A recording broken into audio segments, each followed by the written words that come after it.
युवा साथियों, नई कंप्यूटर अनुदेशक भर्ती की विज्ञप्ति को लेकर लगातार मैसेज और कॉल प्राप्त हो रहे हैं और सबसे ज्यादा शिथिलता चाहने वाले अभ्यर्थियों के मैसेज आ रहे हैं कि क्या हमारी भर्ती कब आएगी, क्या सहमति बनी थी और कब तक हम इंतजार करें। साथियों, ऐसे भी लोग हैं जो शिथिलता की मांग तो कर रहे थे लेकिन घर बैठे रजाई में ओढ़कर वो मांग कर रहे थे, वो अब ज्यादा मुखर हो रहे हैं, लंबी लंबी बातें कर रहे हैं, जबकि वो न सड़क पे थे न गुजरात में थे। और उनका जो मैसेज का जो तरीका, वो उनके संस्कार जो दिखा रहे हैं। मैं एक चीज स्थिति स्पष्ट कर दूं, चाहे मैं हूं चाहे आप हो, जिस व्यक्ति के जैसे संस्कार होते हैं, जैसा व्यक्ति उसके गुण होते हैं, उसी अनुसार भगवान उसके साथ वैसा व्यवहार करता है। मैं अच्छा करूंगा तो मेरे साथ भगवान अच्छा करेगा और मैं बुरा करूंगा तो मेरे साथ भगवान बुरा करेगा। जो लोग अपना संस्कार प्रदर्शित करने की कोशिश कर रहे हैं वो भगवान भी देख रहा है और आम जनता भी देख रही है, सबका पता है। लेकिन जानबूझकर ऐसे मैसेज करना, साथियों एक चीज मैं पुनः स्थिति स्पष्ट कर दूं, शिथिलता की मांग को लेकर हमने बहुत संघर्ष किया। कंप्यूटर अनुदेशक भर्ती जब संविदा से आई, उसको स्थायी करवाई, वो पूरा संघर्ष आपने देख लिया होगा। नहीं देखा हो तो मैंने दाद चौक या एजुकेशन चौक पर मैंने एक इंटरव्यू दिया था, उसमें वो तस्वीरें हैं जो हम सड़कों पे सो रहे हैं, जो हमारे साथ जो मारपीट हुई वो वीडियो भी उसमें है। उसमें प्रियंका गांधी से मुलाकात की वो फोटो भी है, लखनऊ से लेकर दिल्ली के वो अनमोल पल है जो हमने सड़कों पर रात और दिन गुजारी उस गर्मी में। सारी चीजें उसमें पूरे विस्तार पूर्वक बताया गया कैसे संविदा से स्थायी भर्ती आई, एक इतिहास के पन्नों में रचा गया। और आपने देखा होगा कि राजस्थान के अब 11वीं और 12वीं के जो ऐच्छिक विषय में इसको अनिवार्य कर दिया गया है। ये केवल उस संघर्ष के ऐतिहासिक जीत के बदौलत हो पाया है, क्योंकि ये संविदा से स्थायी भर्ती नहीं आती तो न शिथिलता की मांग उठती और न ही नई भर्ती की मांग उठती। लेकिन वो जंग, वो ऐतिहासिक जीत अब आने वाले समय में और बेरोजगारों के लिए दरवाजा खोलने का काम कर रही है। साथियों, शिथिलता के लिए हमने आवाज उठाई, 40% की जो गुणवत्ता के लिए सरकार ने मांग जो बाध्यता की, वो मैं सही मानता हूं और आप भी सही मानते हो। लेकिन केवल मैंने आप शिथिलता का साथ इसलिए दिया जो 11 प्रश्नों का जो चक्कर था, यानी कि जो डिलीट कर दिए गए, जिनके आंसर चेंज कर दिए गए, इसलिए मैंने साथ दिया। पूरा प्रयास किया, आप लोगों ने प्रयास किया, लेकिन जो शिथिलता के जो अभ्यर्थी वहां मौजूद है उनको पूरा सच्चाई का पता है, लेकिन जो घर बैठे उनको पता भी नहीं है 21,000 का क्या चक्कर है, शिथिलता क्यों नहीं मिली, क्या कारण रहे, सब कुछ अधिकतर लोगों को पता, लेकिन कई लोगों को पता नहीं। जो ज्ञानी होते हैं उनको मैं जरूर बता दूं। और नई भर्ती कब आएगी, क्या मुख्यमंत्री प्रमुख सचिव से हमारी लास्ट जो मीटिंग हुई थी उसमें क्या सहमति बनी थी, मुख्यमंत्री जी के सामने क्या बात रखी थी, ये चीज भी इस वीडियो में मैं स्थिति स्पष्ट करूंगा। लेकिन शिथिलता के लिए साथियों 38 दिन तक आंदोलन किया।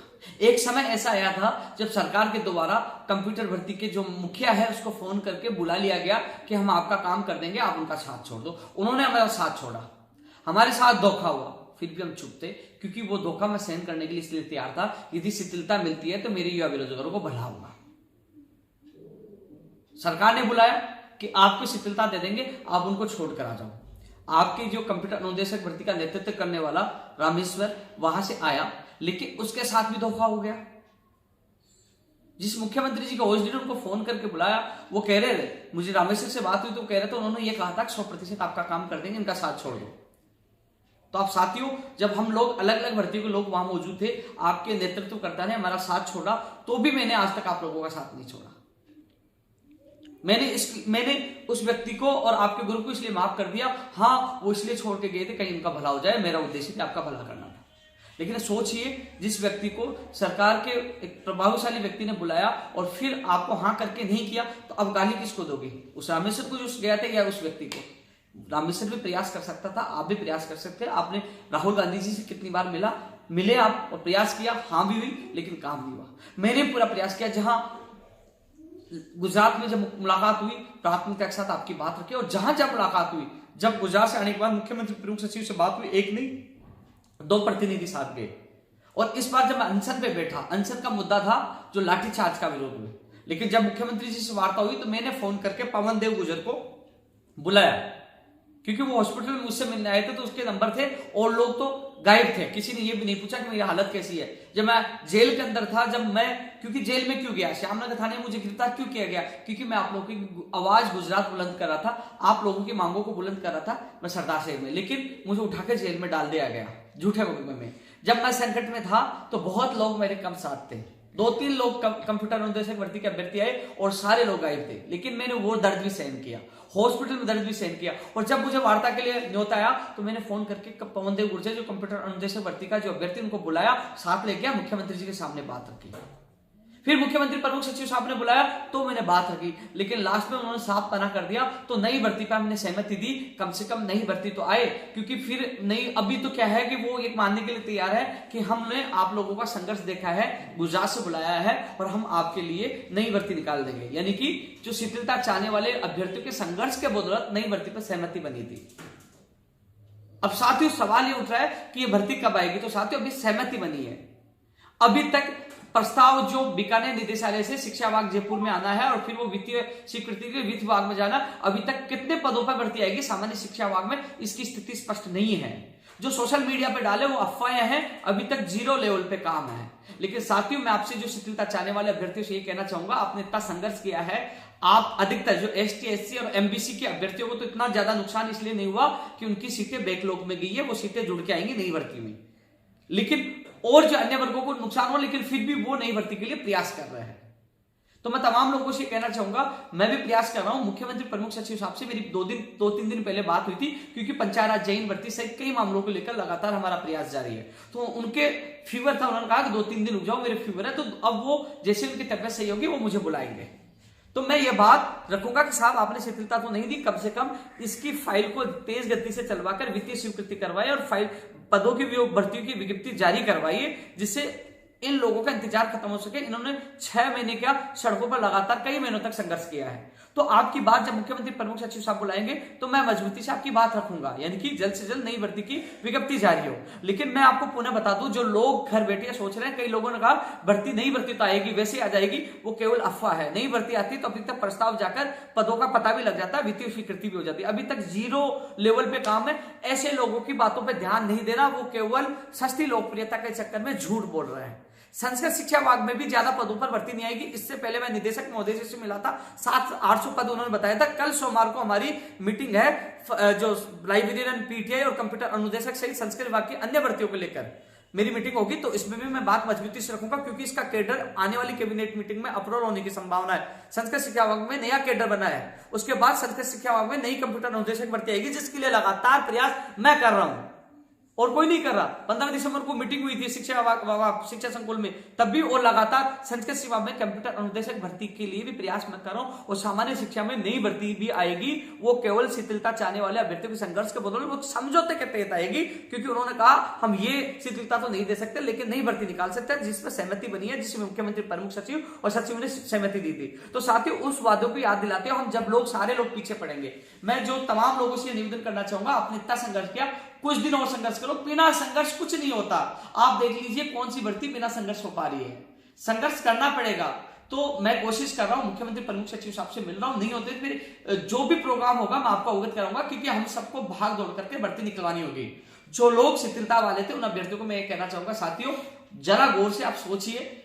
मैं आपके साथ सड़कों पर सोया, काली दिवाली बनाई, मैंने जितना प्रयास हुआ मैंने प्रयास किया, लेकिन मैंने आप लोगों के साथ साथ चयनित अभ्यर्थियों से भी वादा किया था कि चयनित अभ्यर्थियों की नियुक्ति प्रक्रिया में किसी प्रकार की बाधा नहीं आने दूंगा, और नहीं आने दिया। जबकि शिथिलता वालों का जो प्रश्नों का विवाद था, शिथिलता वालों को मैंने साथ देने की वजह से कुछ अफवाह ऐसे भी थे जो चयनित अभ्यर्थियों को गुमराह करने की कोशिश की। मैं भर्ती को रोकना चाहता हूं, उन लोगों को मेरे खिलाफ करने की कोशिश की, लेकिन चयनित अभ्यर्थियों को भी समझ में आ गया कि जब संडे और सोमवार को छुट्टी के दिन भी हमारा जिला आवंटन करके नियुक्ति प्रक्रिया काउंसिल का कैलेंडर जारी करवा सकता है, जो शिक्षा मंत्री जी तुरंत फोन कर सकता है, सीनियर कंप्यूटर अनुदेशक भर्तियों को ज्वाइनिंग दिला सकता है। तो उनको समझ में आ गया कि असली काम कौन कर रहा है, कॉपी पेस्ट कौन है। तो सभी चयनित अभ्यर्थियों को समझ में आ गया। लेकिन जो प्रश्नों का विवाद चल रहा है, तो मैं आप लोगों को बता दूं साथियों, अभी 11 से 13 तारीख को काउंसलिंग होकर तमाम अभ्यर्थियों को ज्वाइनिंग मिल जाएगी। उसके बाद प्रश्नों वाला विवाद है, उसमें मैं आप लोगों का पूरा साथ दूंगा। फिलहाल अभी बोलूंगा तो वो लोग फिर अफवाह फैलाएंगे कि साहब उपेंद्र यादव प्रश्नों का विवाद उठाकर चयनित अभ्यर्थियों की नियुक्ति प्रक्रिया रोकना चाह रहा है। मेरे लिए नियुक्ति जिनको मिल रही है, जिनका अच्छा हो रहा है, तो उनको मैं प्राथमिकता दे रहा हूं। यानी कि जो चयनित अभ्यर्थियों को जल्द से जल्द ज्वाइनिंग हो जाए, जिसके लिए मैंने वादा किया था वो वादा निभा दिया। यानी कि अप्रैल के फर्स्ट वीक में शिक्षा मंत्री जी से जब विधानसभा में मिला था तो उन्होंने वादा किया था अप्रैल के फर्स्ट वीक में नियुक्ति प्रक्रिया के कैलेंडर जारी हो जाएगा, वो हो चुका है। 15 मार्च के लिए लिंक ओपन की बात की थी, वो हो चुका है। यानी कि जो शिक्षा मंत्री जी ने हमसे वादा किया वो पूरा हुआ और धन्यवाद हमने ज्ञापित किया। आपने देखा होगा शिक्षा मंत्री जी के साथ हम बैठे, पूरा धन्यवाद दिया। तो आप देख लीजिए कैसे यह भर्ती प्रक्रिया पूरी हुई है। और जो ऐच्छिक विषय अनिवार्य किया गया है वो भी लखनऊ आंदोलन की वो ऐतिहासिक देन है। कॉपी पेस्ट करते रहेंगे, लेकिन जीत कैसे जीती है वो पूरा प्रदेश, युवा, मीडिया, पूरी जनता जानती है कि ऐतिहासिक जीत थी। जो 19 जून को एक आदेश जारी हो गया था कि संविदा पे 10,000 से ज्यादा पदों पर राज्य सरकार भर्ती करेगी, और 21 जून को हमने मोर्चा खोला। 21 जून को दिल्ली बॉर्डर पे हमारे साथी गाजीपुर बॉर्डर पे वहां जाकर बैठ गए, और वहां 22 जुलाई तक, 12 जुलाई तक वहां बैठे रहे। 12 जुलाई को मैं उनके बीच में पहुंचा, वहां 12 और 13 जुलाई को उनके बीच में रात को सड़कों में सोया, और फिर हमने ऐलान किया कि मांगे नहीं मानी तो उत्तर प्रदेश कूच करेंगे। और हमने कूच किया, 16 जुलाई को कूच किया। वहां जाने के बाद हमारे साथ मारपीट हुई, मारा पीटा गया, मेरे साथ मारपीट हुई, लेकिन हमने हार नहीं मानी। 50-55 लोग थे, आधे लोग भग गए, 22 लोग बचे। हमने लड़ाई लड़ी, बहुत लड़ाई लड़ी, बहुत कुछ किया, और आखिरकार 19 जुलाई को माननीय श्रीमती प्रियंका गांधी जी से मुलाकात होती है, माननीय धीरज गुज्जर जी और जुबेर खान जी की मध्यस्थता में। और हमने उनके सामने मजबूती से बात रखी, ये स्वर्गीय राजीव गांधी जी का सपना था, कंप्यूटर युग है। तो उन्होंने तुरंत हमारी बात मानी, और माननीय मुख्यमंत्री अशोक गहलोत जी को उन्होंने कहा, माननीय मुख्यमंत्री अशोक गहलोत जी ने संवेदनशीलता दिखाते हुए 23 जुलाई को एक इसी भर्ती के लिए कैबिनेट मीटिंग बुलाकर नियमित भर्ती निकालने की घोषणा की 10,157 पदों पर। यह ऐतिहासिक संघर्ष है, उसकी जीत है, और जो ऐच्छिक विषय भी लागू हुआ है। अब नई भर्ती भी केवल शिथिलता, जो हमने सड़कों पर रातें गुजारी, गुजरात में संघर्ष किया, उसके बदौलत नई भर्ती आएगी। लेकिन जो लोग कह रहे हैं कि इतने पदों में दावा कर रहा हूं, आ जाइए मेरे साथ शिक्षा विभाग में, जो कह रहे हैं मैं चैलेंजर आ जाऊं, बता दीजिए कितने पदों पर। झूठा अफवाह ना फैलाए, क्योंकि लोग अफवाह फैलाने से वो चुप बैठ गए, वो अपनी भर्ती के लिए संघर्ष नहीं कर रहे कि साहब वो पलाना कह रहा था भर्ती तो वैसे आ रही है, नई भर्ती आ रही है। तो उन अफवाहों पर ध्यान नहीं देना है, धरातल पर संघर्ष करना है। मैं वादा कर रहा हूं, मैं आपका पूरा साथ दूंगा, पूरी मेहनत करूंगा, क्योंकि इस बार तो उन्होंने ये कहा शिथिलता की जगह नई भर्ती के लिए सहमति जताइए, तो अब चुनावी माहौल है, वो भर्ती निकालेंगे। अब हम चाहते हैं ये भर्ती की विज्ञप्ति जल्द जारी हो, और क्योंकि आचार संहिता लग जाएगी, भर्ती प्रक्रिया नहीं अटके, इसलिए हम सबको मिलकर तेज गति से प्रयास करना होगा। तमाम लोगों से ये कहना चाहूंगा, चाहे वो शिथिलता वाले तमाम लोग हैं, जो कई लोग घर बैठे जो संघर्ष करने वाले थे, उनमें बहुत अंतर है। जो लोग अफवाह फैला रहे हैं, साथियों शिथिलता के लिए जितना मेरे से सहयोग है मैंने किया, सरकार ने नहीं किया। धोखा आप राहुल गांधी जी से मिले, धोखा आपके साथ भी हुआ, मेरे साथ भी हुआ। लेकिन साथियों जो 21,000 जो तमाम चीजें हैं, 21,000 तो जब आपके अभ्यर्थियों के पास जो हालत गंभीर हो गई थी, खाने के पैसे नहीं थे, तो नगद मैंने दिए थे। इसके अलावा तरपाल 2.5 से 3 लाख रुपए खर्च हुए, मैं मेरे दोस्तों से उधार लेके दिए थे, आज वो मेरे से मांगते हैं। हालत मेरी भी गंभीर है, मैं कोई पैसे वाला नहीं हूं। लेकिन ये चीजें मैंने कब कहा, जब आपके साथी जो वहां कुछ लोगों को मैंने मैसेज देखा, तो मैंने कहा यार ये लोग ऐसे मैसेज कर रहे हैं जिन लोगों के लिए मैंने इतनी मदद की, जिनके लिए सड़कों पर सोया, उधार लेके पैसे दिए, उसके बावजूद ऐसा इनका व्यवहार अनुचित है, मुझे बुरा लगा। तब मैंने ये बात जो इनके संबंधित लीडर को बताई। हालांकि उससे मेरी बात हो गई, वो समझ चुके हैं, लेकिन मैं इतना कह सकता हूं कि आपकी भर्ती के लिए आप मुझे कितना ही उल्टा बोलोगे या कुछ ना गलत मैसेज करोगे, तो भी मैं नहीं रुकूंगा। नई भर्ती के लिए अन्य जो लोग मेरे पे विश्वास करते हैं, उनके लिए मैं पूरा संघर्ष करूंगा। और जो सहमति बनी है, जो आपका प्रतिनिधि पवन देव गुर्जर मौजूद था, तो वो सहमति के लिए मैं जी जान लगा दूंगा, और नई कंप्यूटर अनुदेशक भर्ती जल्द से जल्द जारी करवाने का मैं प्रयास करूंगा, ये आप लोगों से वादा करता हूं। लेकिन जो शिथिलता की जो मांग वाले कई लोग मैं जानता हूं, आपने संघर्ष किया, आप हताश हैं, आप परेशान हुए, शिथिलता नहीं दी, राज्य सरकार नहीं दी। मैं एक उदाहरण देना चाहूंगा। डॉक्टर किरोड़ लाल मीणा जी सम्मानीय एक वरिष्ठ सांसद है, सीएचए भर्ती के लिए हजारों लोगों के लिए उन्होंने प्रदर्शन किया। क्या सीएचए भर्ती को बहाली हुई? क्या उन पर स्थायीकरण हुआ? अभी वीरांगनाओं के लिए उन्होंने प्रयास किया। वो एक नेता उन्हें प्रयास कर सकता है, संघर्ष करता है। क्या वो वीरांगना है? क्या सीएचए के प्रति क्या डॉक्टर किरोड़ लाल मीणा जी को गाली देंगे? क्या आपने धोखा कर दिया? वो व्यक्ति अपनी जी जान लगा सकता था, वो बीमार हो गया, अपनी कोशिश कर सकता है, उन्होंने की। अब सरकार ने नहीं मानी तो वो क्या कर सकते हैं? जैसे मैंने भी मेरी पूरी कोशिश की, मैंने जी जान लगाई, नहीं मानी, तो कम से कम आप अपने दिल पर हाथ रख के सोचिए कि संघर्ष में कोई कमी थी क्या। लेकिन ये चीज भी सोचिए कि ये जो नई कंप्यूटर अनुदेशक भर्ती आने की राज्य सरकार से सहमति बनी है, वो भी आपके उसी संघर्ष के बदौलत। उन्होंने माना इस चीज को कि आप लोगों ने संघर्ष किया, हम आप लोगों को शिथिलता तो नहीं दे सकते, लेकिन नई भर्ती की सहमति दे सकते हैं। तो वो आपके संघर्ष के बदौलत नई भर्ती की सहमति बनी है। जो लोग अफवाह वो कॉपी पेस्ट है, जो लोग ऐसे कहेंगे कि हम नई भर्ती तो वैसे आ रही थी, निकलवा दीजिए, नई भर्ती वैसे आ रही थी, हम बैठ जाएंगे, आप बता दीजिए कितने दिन निकला दीजिए। तो ये इन अफवाहों पर ध्यान मत दीजिए। सबसे मैं निवेदन करना चाहूंगा, नई भर्ती के लिए हमारा प्रयास है, जल्दी हमारी जो मीटिंग होगी, आपके मैं प्रतिनिधि को साथ ले जाऊंगा, और जल्द से जल्द नई कंप्यूटर अनुदेशक भर्ती की विज्ञप्ति जारी करवाने की कोशिश करूंगा। संस्कृत विभाग में भी नई भर्ती निकलवाने की कोशिश करूंगा। जितना प्रयास मुझसे होगा मैं करूंगा, लेकिन दिल पे लेने की आवश्यकता नहीं थी। आपने बेहतरीन संघर्ष किया, शिथिलता सरकार ने नहीं दी, लेकिन नई भर्ती आपके संघर्ष के बदौलत आ रही है। और जो क्वेश्चनों का मामला है चयनित अभ्यर्थियों की ज्वाइनिंग के बाद, क्योंकि सीटें काफी खाली है, प्रश्नों वाले विवाद में भी आपका मैं पूरा साथ दूंगा, ये विश्वास आप लोगों को दिलाता हूं। तो साथियों, अफवाह पे ध्यान ना दें, आपके साथ मैं पहले भी था, आज भी, आगे भी रहूंगा, लेकिन दिल मेरे भी है यार, क्योंकि आपको पता है कि गुजरात जाना व संघर्ष करना, उसके बदले में पता है श्यामनगर झूठे मुकदमे में जेल में 10 दिन रहना पड़ा।